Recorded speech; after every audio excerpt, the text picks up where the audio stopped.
on fire. I feel it everywhere. Nothing scares me anymore. Baik, bismillahirrahmanirrahim. Assalamualaikum warahmatullahi wabarakatuh. Izin memperkenalkan, saya Hilda Nurhalija, mahasiswi jurusan Hukum Universitas Subang dari semester 3. Saya di sini akan mempresentasikan tentang G20 untuk memenuhi tugas mata kuliah Hukum Internasional. Baik, yang akan saya bahas kali ini dalam G20 yaitu latar belakang, tujuan, negara-negara yang mengikuti, manfaat, dan dampak. Yang pertama yang saya akan bahas adalah latar belakang tentang G20. Saya akan membahasnya secara singkat tentang G20. Jadi, Group of 20 yang disingkat menjadi G20 dibentuk pada tahun 1999 dengan tujuan untuk mendiskusikan kebijakan-kebijakan dalam rangka mewujudkan stabilitas keuangan internasional.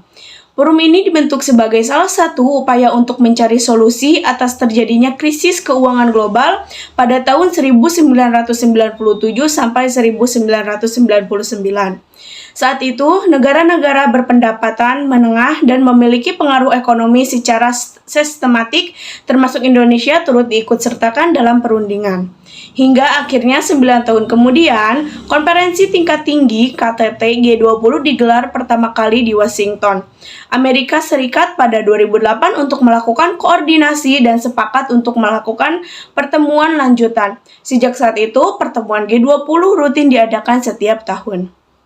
Untuk pembahasan kedua tentang tujuan utama dibentuknya G20, tujuan utama untuk dibentuknya G20 adalah untuk menemukan solusi bersama atas kondisi ekonomi global.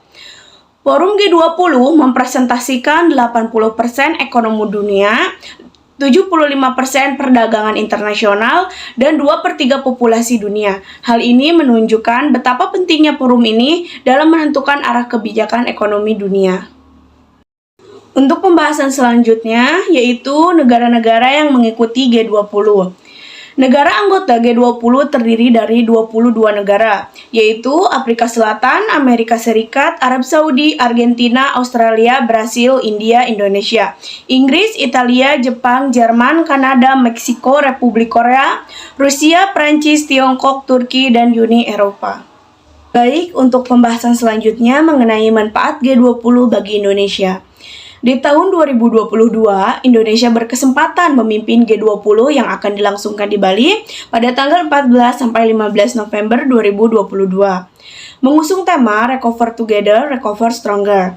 Indonesia mengajak seluruh dunia untuk bahu-membahu, pulih bersama, serta tumbuh lebih kuat dan berkelanjutan. Manfaat G20 bagi Indonesia ada 7, yakni 1. Melangsungkan presidensi G20 di tengah pandemi dapat membuktikan resiliensi ekonomi Indonesia terhadap krisis. 2. Bentuk pengakuan atas status Indonesia sebagai salah satu negara dengan perekonomian terbesar di dunia, serta mempresentasikan negara berkembang lainnya. 3. Bernilai tambahan bagi pemulihan Indonesia, baik dari sisi aktivis ekonomi maupun kepercayaan masyarakat domestik dan internasional. 4. Indonesia dapat mengorkestrasi agenda pembahasan pada G20 agar mendukung dan berdampak positif dalam pemulihan aktivitas perekonomian Indonesia. 5. Kesempatan menunjukkan kepemimpinan Indonesia di kancah internasional, khususnya dalam pemulihan ekonomi global. 6. Membuat Indonesia menjadi salah satu fokus perhatian dunia, khususnya bagi para pelaku ekonomi dan keuangan. 7. Pertemuan-pertemuan G20 di Indonesia juga menjadi sarana untuk memperkenalkan pariwisata dan produk unggulan Indonesia kepada dunia internasional, sehingga dapat turut menggerakkan ekonomi Indonesia. Jadi, itu beberapa manfaat G20 bagi Indonesia. Pembahasan selanjutnya mengenai dampak G20 bagi Indonesia. Menjadi tuan rumah G20 pada tahun 2022, Indonesia akan mengalami beberapa dampak yang terbagi dalam 2 tipe, yakni jangka pendek dan jangka panjang.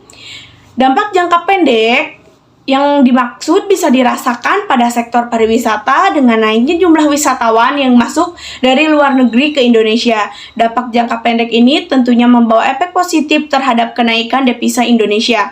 G20 yang digelar di tanah air juga akan membangkitkan peluang recovery di sektor pariwisata, serta peningkatkan okupansi perhotelan selama G20 diselenggarakan. Selanjutnya, untuk dampak jangka panjang yaitu misalnya, peluang memanfaatkan waktu pertemuan G20 untuk mempertimbangkan kerjasama dengan para pelaku usaha yang ikut tergabung ke dalam rombongan. Selain itu juga dapat meningkatkan aspirasi pemulihan negara berkembang dan pemulihan secara bersama dengan memanfaatkan digitalisasi serta pemulihan ekonomi lewat kebijakan fiskal.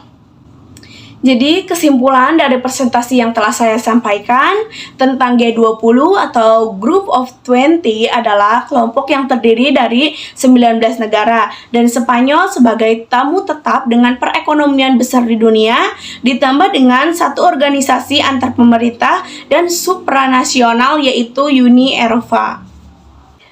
Baik, itu presentasi yang telah saya sampaikan. Semoga bermanfaat untuk kita semua, bagi saya dan bagi kalian yang menonton dan membaca.